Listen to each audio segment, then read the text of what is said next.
Seven Podcast.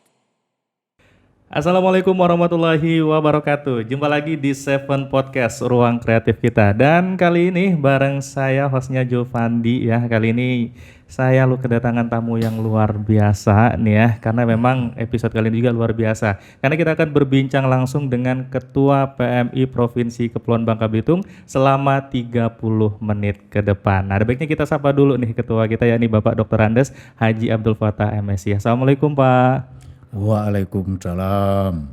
Sehat Pak ya hari ini Pak ya? Insya Allah, alhamdulillah. Alhamdulillah sehat. Kalau dari suaranya ini semangat banget nih, harus semangat karena selama 30 menit ke depan kita bakalan bahas tentang PMI Bubble secara menyeluruh. Betul Ya, Pak ya? betul. Dan tentunya juga buat para penonton ya, jangan lupa juga simak juga episode-episode lainnya dari Seven Podcast kita karena kita sudah ada 2 tayangan sebelumnya dan itu juga tentang PMI Bangka Belitung. Nah, sekarang kita langsung ngobrol dengan Pak Abdul Fattah nih yang merupakan Ketua PMI Bubble periode 2019 sampai dengan 2024. Nah, tapi sebelum panjang tentang kisahnya, kita kilas balik dulu, Pak. Ya, Kita kilas balik tentang perjalanan Bapak sebagai Ketua PMI Bubble. Ini kan tentunya tidak mudah nih meyakinkan diri untuk menjadi seorang Ketua PMI Bubble. Nah, boleh diceritakan Pak, awal mula Bapak tertarik menjadi Ketua PMI Bubble pada waktu itu? baik. Yang pertama sekali adalah saya melihat bahwa kesempatan ini adalah kesempatan yang sangat baik sekali pada hari ini kita bisa berbincang mengenai atau seputar terkait Palang Merah Indonesia. Nah, terkait Palang Merah Indonesia, tentunya saya tidak berbekal khusus pada awalnya karena saya bukan dari relawan daripada PMI dan juga tidak pernah hadir dalam lingkungan kesekretariatan daripada markas PMI. Dan kemudian dalam tataran pengurusnya juga tidak. Tetapi kemudian seiring dengan perjalanan waktu, maka ini adalah latar belakangnya kenapa kemudian saya masuk ke dalam tataran ke PMI-an, yaitu sebagai pengurus di Palang Merah Indonesia Provinsi Kepulauan Bangka Belitung. Awalnya itu adalah malah saya yang menyampaikan kepada pimpinan daerah pada waktu itu. Kemudian saya bilang, mengapa tidak misalnya si A yang menjadi itu? Kata beliau, tidak, ini harus wakil gubernur. Oh, malah Bapak langsung ditembak langsung? Iya, ini harus wakil gubernur. Saya mikir, belum saya katakan iya. Tapi kemudian dalam perjalanan saya tawar-menawar kepada yang calon, saya lihat sangat memungkinkan untuk mengambil alih daripada kepemimpinan Palang Merah Provinsi Kepulauan Bangka Belitung.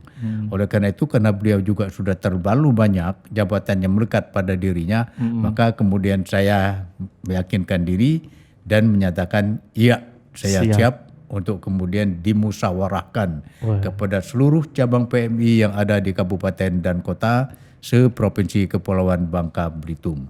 Yang pertama itu. Kemudian yang kedua adalah yang mengunggah saya juga, karena saya belum sama sekali pernah masuk ke dalam dunia ke-PMI-an, saya ingin merasakan bagaimana pada waktu berada di kawah candra di mukanya Palang Merah Indonesia. Alhamdulillah kelihatannya. Lambat tapi pasti saya sudah merasakan banyak sekali hal-hal yang bisa kita peroleh, banyak sekali manfaat yang bisa kita dapat, dan kemudian begitu banyak juga apa yang bisa kita lakukan dan berbuat untuk masyarakat yang ada di Provinsi Kepulauan Bangka Belitung. Kemudian yang kedua, kolaborasi kita menjadi kaya karena kita harus melakukan kontak dan kemudian komunikasi dengan para pihak di dalam kita melaksanakan prinsip-prinsip Palang Merah Indonesia dan dunia. Oke. Itu. Tapi ini kan Pak, kalau tarik ke belakang, kan Bapak kan waktu itu juga menjabat sebagai wakil gubernur, Ya. yang mana tentunya tugas juga keseharian juga itu full melayani masyarakat Belitung. Tapi Bapak masih menyempatkan diri untuk bergabung di PMI. Nah, secara garis besar nih, yang memotivasi Bapak semakin ingin maju menjadi ketua PMI pada waktu itu apa? Ini adalah digantungkan juga dengan latar belakang yang pernah saya lalui semasa-masa saya mengikuti pendidikan. Di dalam saya mengikuti pendidikan di perguruan tinggi, saya juga memasuki beberapa elemen organisasi ekstra kemahasiswaan. Yang pertama adalah saya masuki adalah waktu itu ke organisasi BEM. bukan BEM, tapi organisasi sebagai kawan daripada organisasi nasional, Oke. mahasiswa nasional pada waktu itu, yaitu HMI. Oh, HMI. Saya masuk ke sana dan kemudian mengikuti aktivitas ekstrakurikuler daripada organisasi kemahasiswaan itu.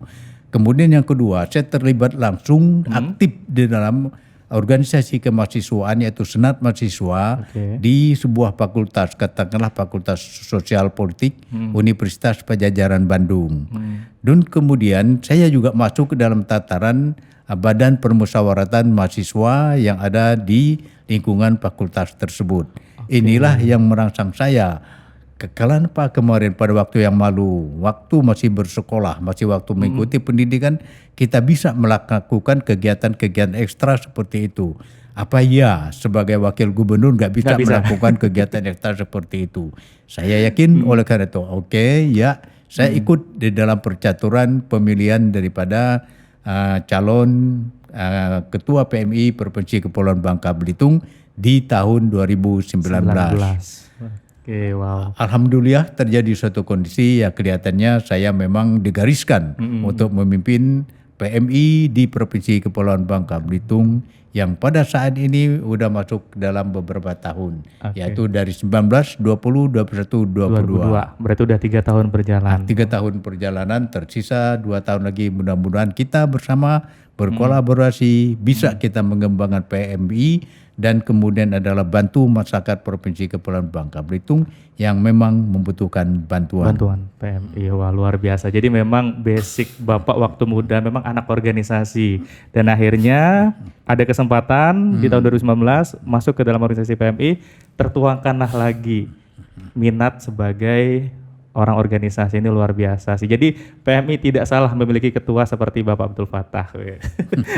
Oke Pak, kita lanjut lagi. Ini kan tentunya dalam perjalanan Bapak nih sebagai ketua PMI, pastinya Bapak perlu anggota, perlu pengurus, perlu juga pegawai yang harus bisa mengikuti pola Bapak. Nah, pada waktu itu pemilihan untuk seorang pengurus, nah Bapak sendiri melihatnya dari apa?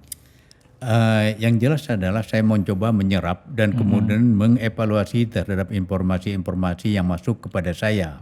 Kira-kira siapakah figur-figur atau orang yang ada di sekeliling kami itu yang bisa diajak bekerja sama dan kemudian berkolaborasi dan kemudian ikhlas di dalam bekerja karena sifatnya organisasi Palang Merah adalah organisasi yang sifatnya adalah ya tentu adalah kerelaan dan kemudian adalah kita mengikatkan diri betul-betul kepada organisasi karena kita merasa PMI adalah milik kita semua.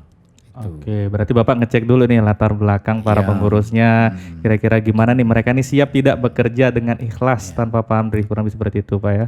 Iya, namun demikian di dalam perjalanannya kita melayarkan daripada Palang Merah Indonesia Provinsi Kepulauan Bangka Belitung tidak lepas dari perhatian dan saya melakukan evaluasi setiap sosok-sosok daripada kawan-kawan yang ada di lingkungan PMI itu. Kalau saya melihat bahwa ada hal-hal yang kelihatannya tidak memberikan dorongan dan membantu bagi perjalanan organisasi ini, tidak segan-segan saya melakukan revitalisasi terhadap tataran tersebut. Inilah yang saya lakukan. Karena apabila kondisi tersebut kita biarkan terus-menerus berlangsung, maka ini akan mengakibatkan kinerja daripada Palang Merah Provinsi Kepulauan Bangka Belitung menjadi melemah. Ini yang kita hindarkan, oleh karena itu kita harus bangun sinergi dan kita harus selalu berupaya dan berusaha agar kita bisa optimal dalam melaksanakan prinsip-prinsip Palang Merah dan juga ada bulan sabit merah di dunia dan Indonesia. Luar biasa. Berarti selain orang yang suka organisasi, ternyata Bapak juga orang yang tegas nih. Kalau memang ada pengurus yang memang tidak bisa diajak kontribusi, tidak bisa diajak untuk maju, langsung Pak ya? Langsung. Dan ini memang sosok yang paling dibutuhkan banget untuk PMI. Nah, ini kan tentunya kan PMI kan punya 3 unsur Pak. Tadi kita sudah bahas tentang unsur pengurus. Nah, sekarang ada 2 unsur lagi yang tersisa nih. Yang kedua ada unsur kepegawaian dan ada unsur kerelawanan. Relawan. Nah, dari unsur pegawai dulu Pak, Bapak memilih calon-calon pegawai PMI supaya bisa menghandle secara teknis di dalam kesekretariatan seperti apa? Yang pertama kriterianya adalah yang kawan-kawan yang saya coba yuk bekerja sama dengan saya akan lihat dia ini cikal bakalnya, latar belakangnya dari mana. Saya akan selalu mengedepankan kalau dia adalah berbasis relawan, maka dia akan menjadi pilihan utama bagi saya untuk sama-sama dengan saya untuk membangun kinerja daripada organisasi Palang Merah ini. Itu adalah gitu. Dan kemudian saya telah lihat-lihat memang pada awal itu yang memiliki sisi lebih di dalam pelaksanaan atau operasionalisasi organisasi PMI adalah kawan-kawan yang sekarang ini bersama dengan kami.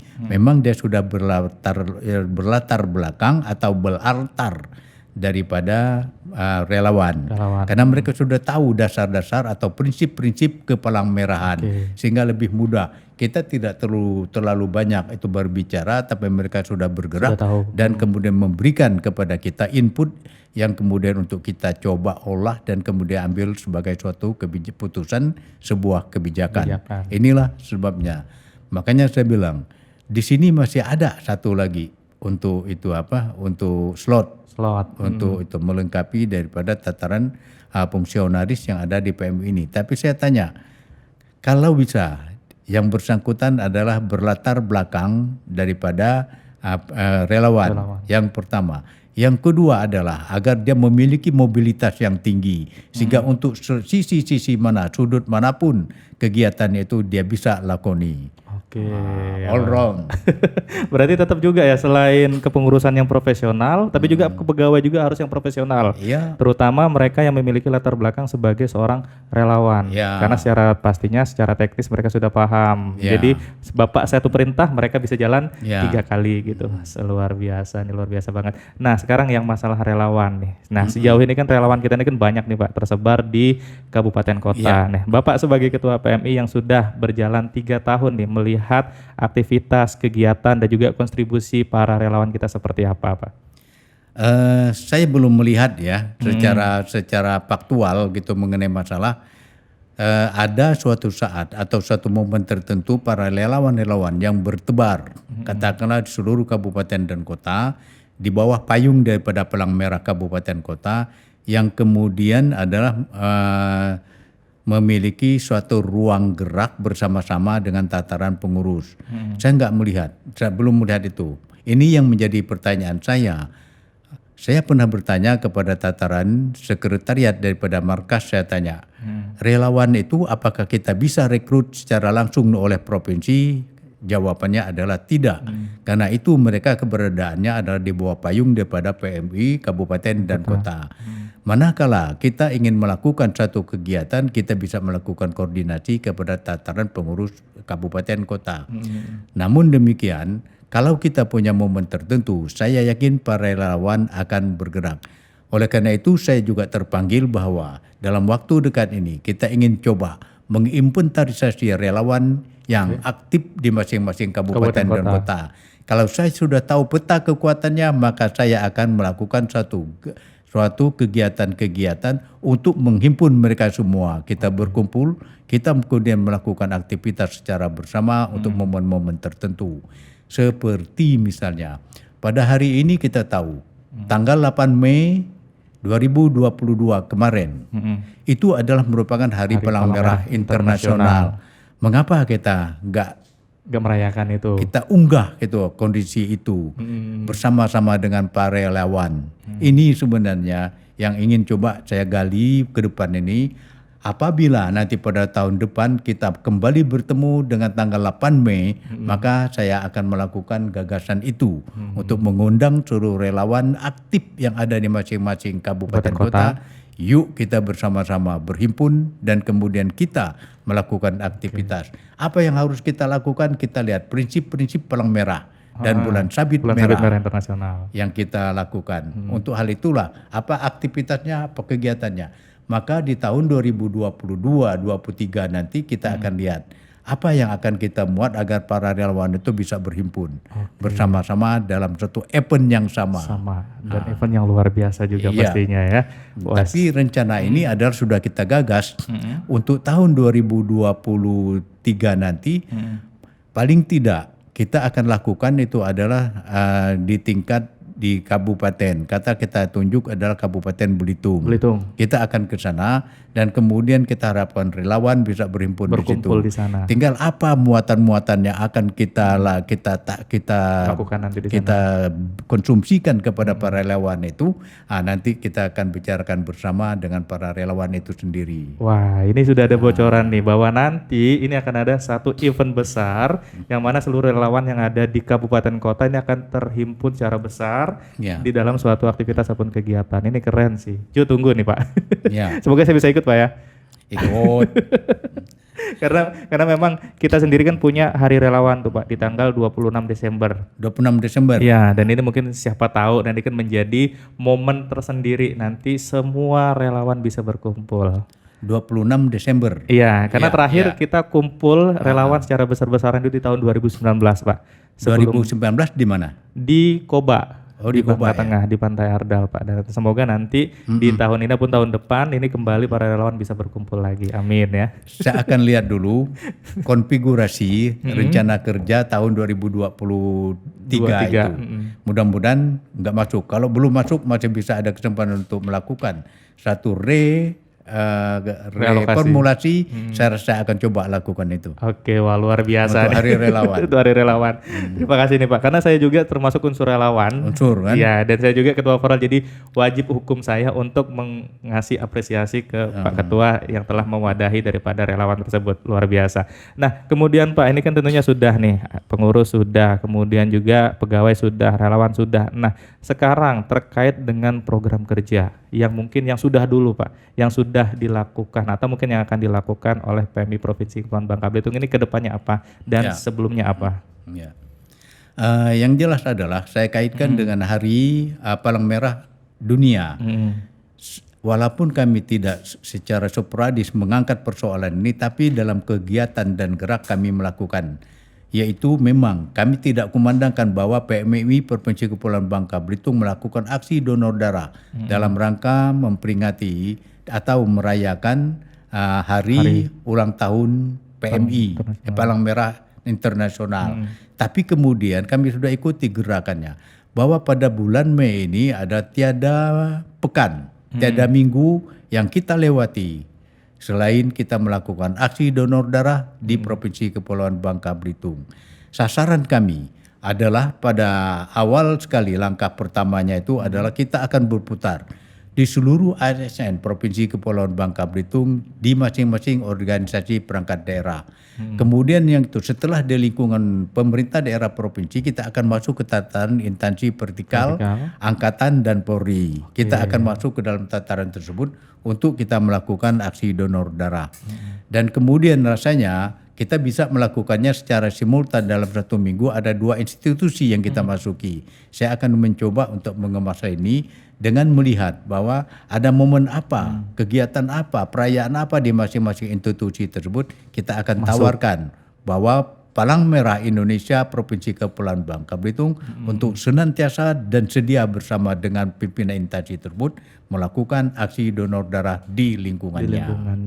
Waduh, ini luar biasa ya. Berarti selain menjalin komunikasi secara internal, yaitu melalui pengurus, pegawai dan relawan, tapi juga ikut serta membangun komunikasi terhadap eksternal PMI, yakni melalui dinas dan tentunya juga melalui programnya ini donor darah. Dan tentunya ini sudah mulai bergulir berarti Pak ya programnya Pak, dan sampai dengan pekan-pekan berikutnya pun akan tetap terus bergulir. Kita doakan semoga program-programnya bisa berjalan dengan lancar dan bisa terus bekerja sama dengan instansi-instansi terkait. Sekarang Pak, terkait tentang komunikasi, tentunya PMI Provinsi sebagai induk, sebagai ibu, sebagai ayah daripada PMI Kabupaten Kota. Nah, bagaimana PMI Provinsi membangun komunikasi dengan PMI di tataran Kabupaten Kota, Pak?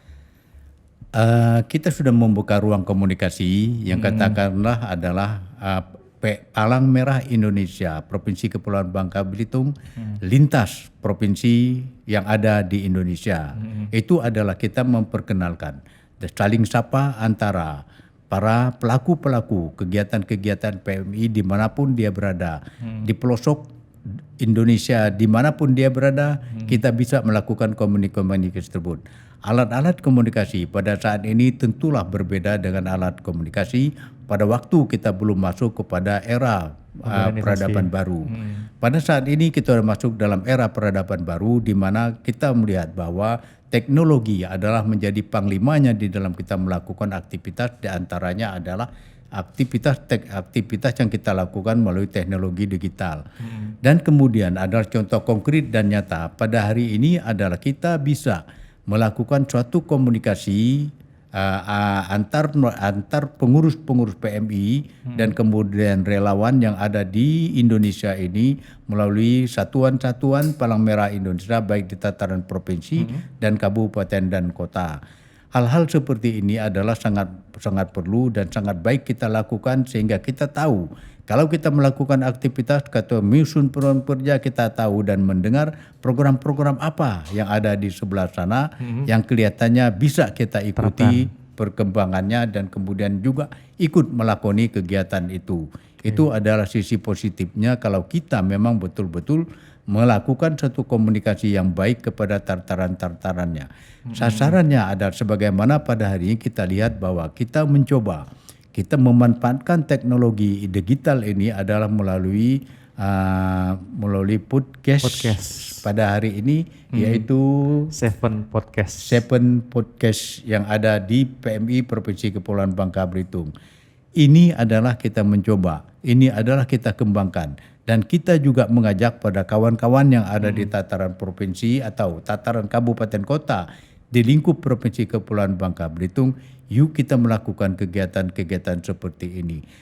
Sekarang boleh, kita masih dalam tataran para pengurus dan kemudian relawan dan kemudian lingkungan staf yang ada di markas, tapi ke depan kita sudah mencoba untuk menyapa masyarakat secara langsung melalui alat-alat telekomunikasi yang kita miliki pada saat ini.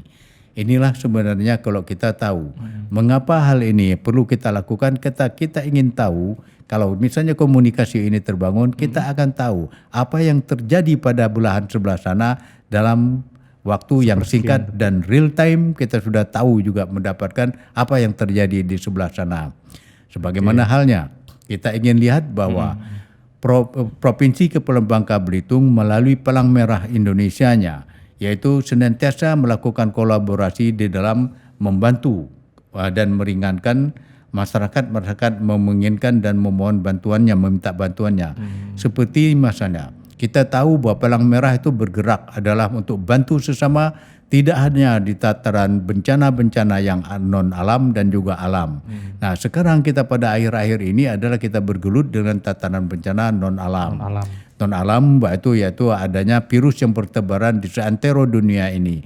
Nah, pemerintah PMI Provinsi Kepulauan Bangka Belitung tidak pernah berhenti dan terus bekerja sama dan berkoordinasi dengan instansi-instansi yang ada di tataran kabupaten kota. Seperti misalnya bagaimana bagaimana aktivitas daripada PMI pada masa-masa kita sedang melakukan aksi-aksi vaksinasi. Setidaknya saya ukur adalah pada tahun 2022 dan 2021 kita sudah melakukan 3 kali aksi vaksinasi di Provinsi Kepulauan Bangka Belitung. Dan terakhir besok, selanjutnya besok juga pada awal bulan Juni kita bekerja sama dengan Polres Belitung Timur akan melakukan aksi vaksinasi booster untuk masyarakat di Belitung Timur. Wah, ini luar biasa agendanya. Juga. Ternyata padat juga agendanya Pak ya. Iya.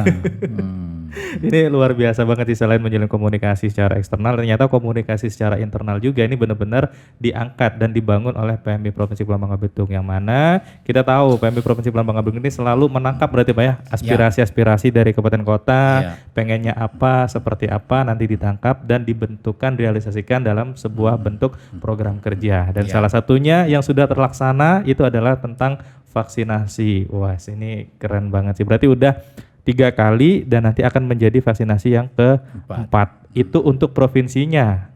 Di kabupaten kotanya masing-masing. Bergerak masing-masing. Dan ini sesuai dengan arahan daripada PMI Provinsi Kepulauan Bangka Iya. Belitung. Wah, luar biasa. Ini kan Pak banyak nih Pak kegiatan, banyak sekali aktivitas dan juga banyak sekali program nih. Tentunya kita perlu juga yang namanya penguatan sumber daya manusia. Iya. Baik di tataran kepengurusan, di tataran pegawai maupun di tataran relawan. Nah, Bapak selaku Ketua PMI ini untuk menguatkan SDM kita, apa yang diberikan oleh PMI Provinsi? PMI Provinsi Kepulauan Bangka Belitung sebagaimana adalah kegiatan-kegiatan yang dilakukan di tahap awal, dia menyusun rencana kerja daripada PMI Provinsi Kepulauan Bangka Belitung masing-masing bidangnya sesuai dengan pembidangannya itu selalu memberikan satu menyusun rencana-rencana kerjanya. Seperti misalnya dalam kita membangun sumber daya manusia PMI yang kuat, tangguh, dan kemudian adalah berkemampuan dalam melaksanakan fungsi-fungsi organisasi dan juga fungsi-fungsi dan prinsip-prinsip palang merah. Saya rasa hal itu sudah terkapar di dalam program kerja daripada PMI Provinsi Kepulauan Bangka Belitung melalui peningkatan kompetensi daripada baik itu ada dari sisi pengelolaan organisasi maupun ada dari sisi meningkatkan kompetensi daripada relawan dan juga adalah yang berkaitan dengan masalah kemarkasan. Semua pelatihan-pelatihan itu kita lakukan sebagaimana kita melihat bagaimana agar arah daripada PMI Provinsi Kepulauan Bangka Belitung memiliki arah yang sama dengan kabupaten dan kota. Di situ kemudian agar terbangunnya sumber daya organisasi yang kuat, maka kita melakukan pelatihan-pelatihan mengenai aspek-aspek keorganisasian yang diikuti oleh seluruh pengurus yang ada di Palang Merah di kabupaten dan kota. Ini yang sudah kita lakukan dalam kita menguatkan kompetensi daripada pelaku-pelaku organisasi sehingga di dalam dia melaksanakan tugas-tugas dan fungsinya adalah sesuai dengan prinsip-prinsip Palang Merah dan juga ada Bulan Sabit Merah Internasional dan Indonesia. Wah, luar biasa. Berarti memang selain organisasinya yang profesional, tapi juga SDM pun harus ikut profesional, Pak ya. Nah, mungkin pertanyaan terakhir nih, Pak. Ini mungkin berkaitan dengan citra PMI, citra Palang Merah kita, Pak. Di luar sana masih banyak masyarakat kita yang hanya mengenal PMI kaitannya dengan donor darah. Tapi di luar daripada itu, PMI ini kan luas nih. Nah, Bapak selaku Ketua PMI nih, di masa kepengurusan Bapak nih, bagaimana Bapak mengangkat citra PMI supaya masyarakat kenal PMI tidak hanya dengan donor darah? Ya. Kita harus hadir di tengah-tengah masyarakat. Di tengah-tengah masyarakat kita harus hadir di mana-mana masyarakat itu berada. Sebagai contoh konkret di mana kalau kita tidak memiliki sumber daya, dalam hal ini ada sumber daya keuangan yang kuat, kita melakukannya dengan melakukan suatu kerjasama yang mereka memiliki sumber daya itu. Tapi kita mampu dan kita memiliki kemampuan karena apa? Karena kita menguasai data daripada hal-hal kelompok masyarakat yang membutuhkan tersebut. Sebagai contohnya adalah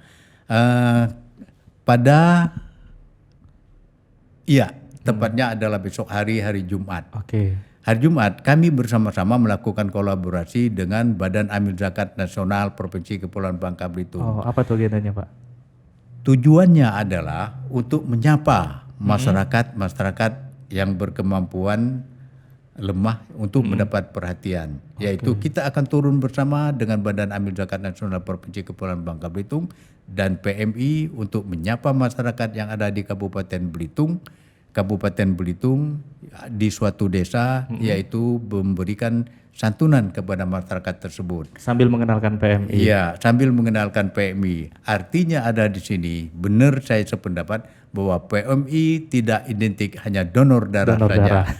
Tapi PMI dia hadir di mana-mana, di seluruh aspek masyarakat sesuai dengan keperluan dan kebutuhan masyarakat. Wah, ini luar biasa banget nih ya. Dan tentunya ini pun menjadi pesan penting ya yang disampaikan oleh Pak Ketua kita yang di Bapak Dr. Andes Haji Abdul Fattah, bahwasanya PMI tidak hanya donor darah, tapi PMI akan hadir bersama dan dengan masyarakat. Wah, luar biasa. Dan tentunya kita juga doakan ya, semoga selama di sisa kepengurusan ini masih sekitar 2 tahun ya. Semoga Pak Ketua pun selalu diberikan kesehatan, selalu diberikan semangat sehingga mampu kembali mengangkat citra PMI Provinsi Kepulauan Bangka Belitung.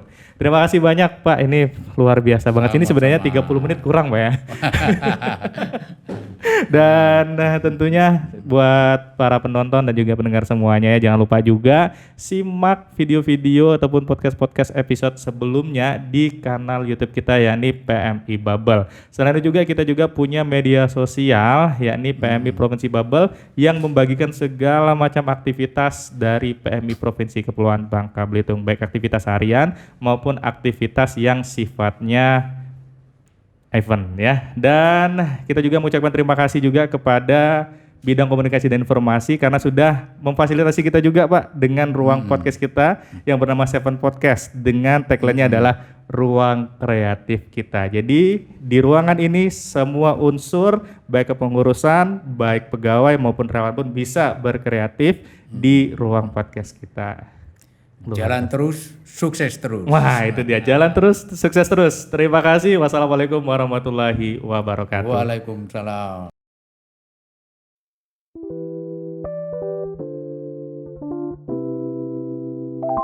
Seven Podcast.